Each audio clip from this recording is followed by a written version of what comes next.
Many farmers grow bush beans. But in the tropical highlands, climbing beans have some advantages over bush beans.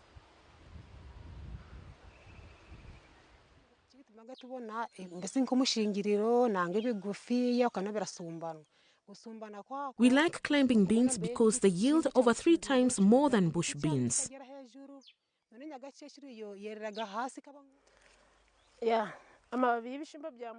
The leaves of climbing beans are also eaten as a vegetable. Also, when you sell climbing bean seed, the price is higher than that of bush beans. When you grow climbing beans, you are able to pay for school fees and save money. But with bush beans, you can't even produce enough for food, and you end up having to buy food in the market.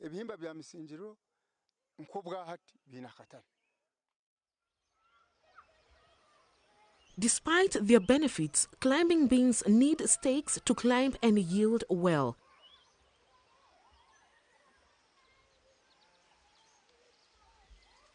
Where trees and shrubs are scarce, wooden stakes are hard to come by and expensive. Farmers often do not have enough money to buy enough stakes from the local market.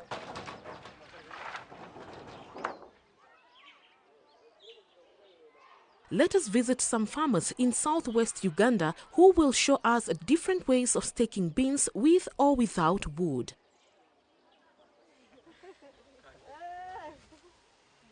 Wooden stakes are the strongest support for climbing beans and can be used for many seasons. But wood is in high demand for construction and fuel wood.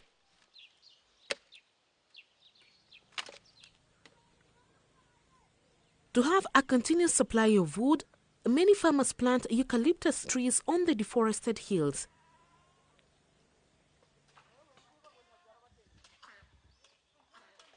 Other farmers grow Vernonia trees in and around their fields. Apart from having medicinal values, Vernonia trees are a perfect supply of stakes. Ida Mogega, chairperson of Rwaramba Women's Group in Kisoro, has set up a small nursery of Vernonia trees around her house. She cuts Vernonia branches with flowers that have set seed. After spreading the seeds on fertile soil, she covers them with some loose soil. Ida shares seedlings with her group members and shows them how to grow their own seedlings so they all have a supply of stakes at any season.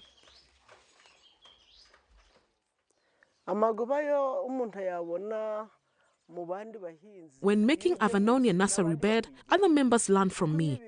Because Vernonia seedlings are not sold, they are for free. So when I propagate seedlings, they learn how to do it. That is what I offer them as their leader. You uproot the seedlings and plant them to demarcate your field. When the Vernonia grows, you cut the stem and it will grow 2 stems. You cut the stems again and again. The more you cut, the more it multiplies.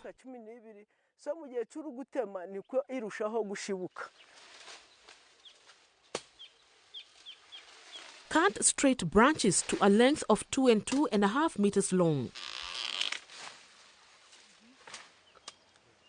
If stakes are too short, the tips of the bean plants will flip over and fewer pods will form on those parts.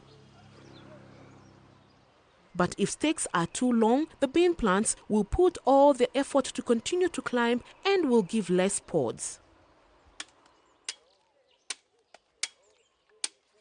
Sharpen the bottom part of the stakes to make it easier to insert them in the soil. The leaves of Vernonia also make good fodder.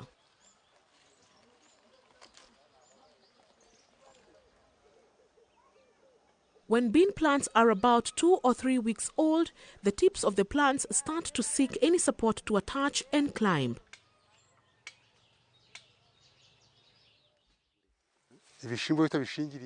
Two weeks after planting, your bean plants need to be stacked, or else they will crawl over one another on the ground and not yield well. Weed your field before staking, as you do not want the beans to climb onto the weeds either.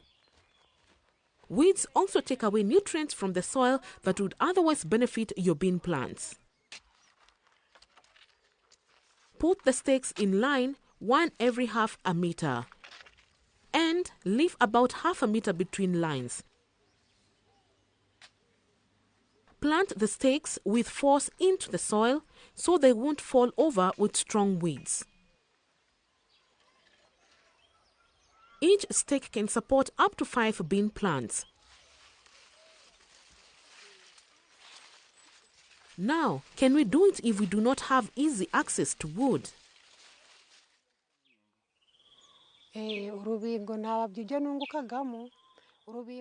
We plant elephant grass on the buds of our fields on the slopes to prevent soil erosion. When we cut stakes from the mature elephant grass, it regenerates and we keep on using it every season. But when you use immature elephant grass, the stakes are weak and will fall on the ground, so the bean pods will not produce seeds.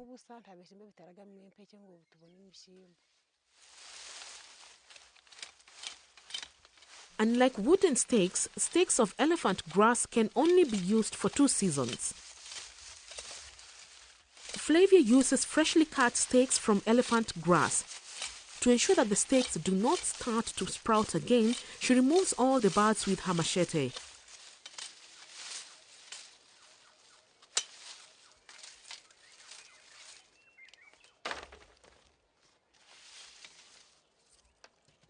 She cuts her stakes to a length about 2.5 meters.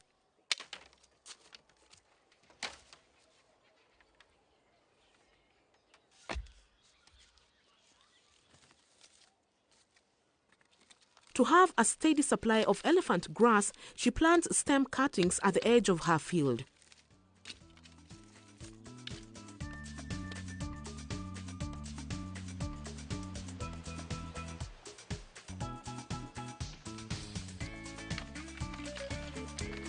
As stakes are hard to come by, store them well after harvest. If your field is far away, carrying stakes back home can be difficult. So many farmers keep their stakes in or near their fields for future use. Put them in the shade under a tree, as the sun may crack the wood. Place the stakes upright so the water easily runs off when it rains and the wood does not rot.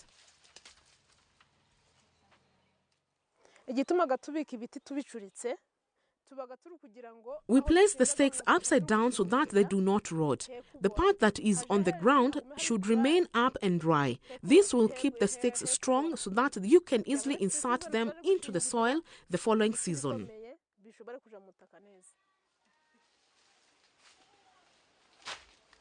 By taking good care of your stakes, you can keep them for several seasons. But as stakes are highly sought after, you may also need to manage thieves. Some communities have taken measures to protect their stakes.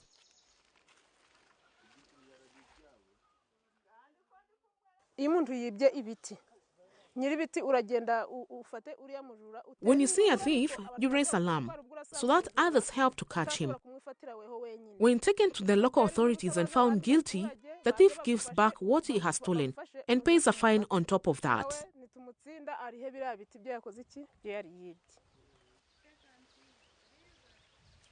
If possible, you can bring the stakes back home after every bean harvest.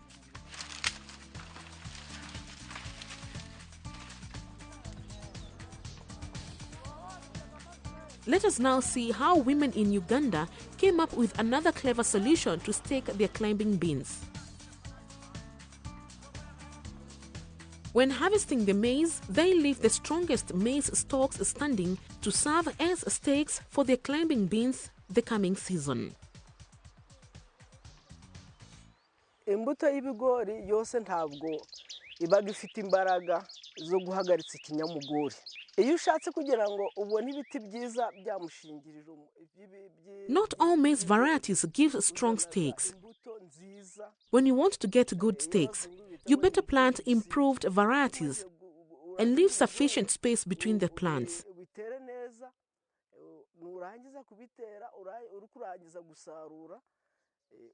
At harvest, you only take the maize cobs and leave the stalks standing.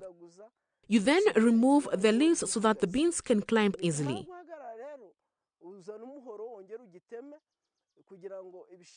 Thieves like stealing our stakes, but it is difficult for them to steal maize stalks. That is another reason why we decided to use maize stalks as stakes.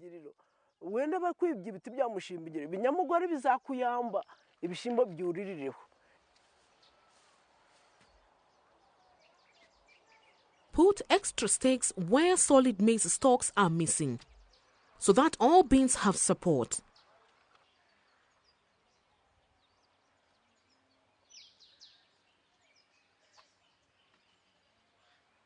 If maize stalks are not strong enough, you can put a wooden stick in the middle of 4 maize stalks and tie them together at the top.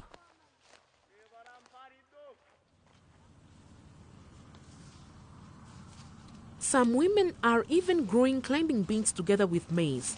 To make sure that the beans do not suffocate the maize, plant the beans 1 month after the maize when it is already a meter high.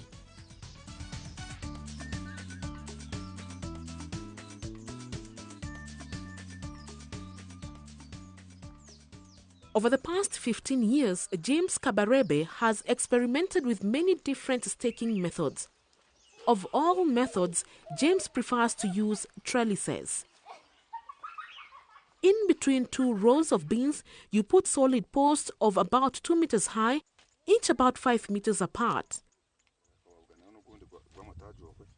The posts are connected at the top with either a nylon rope or a stick.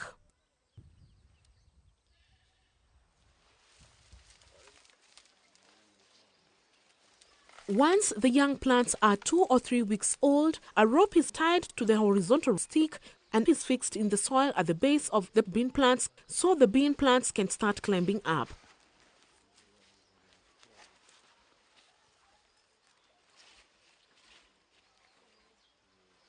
James uses ropes, twisted reeds, strips of tree bark, and even stems of a creeping plant. You do not need to pay labor to carry the materials to the field. You simply put the strings over your shoulder and you walk. At harvest, you just cut the strings and your wife gathers the beans.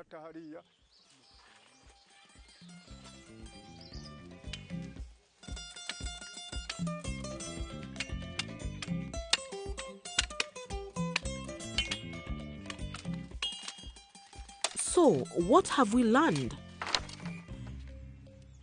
Climbing beans yield 3 times more than bush beans. But climbing beans need stakes that are strong enough and between 2 and 2.5 meters long.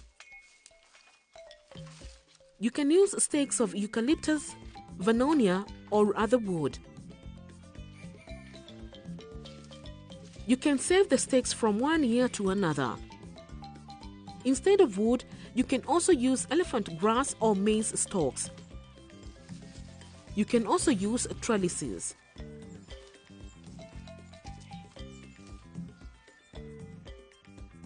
Install the stalks when the bean plants are about 2 weeks old before they start winding. Take good care of your stakes, as good staking is crucial for a good yield.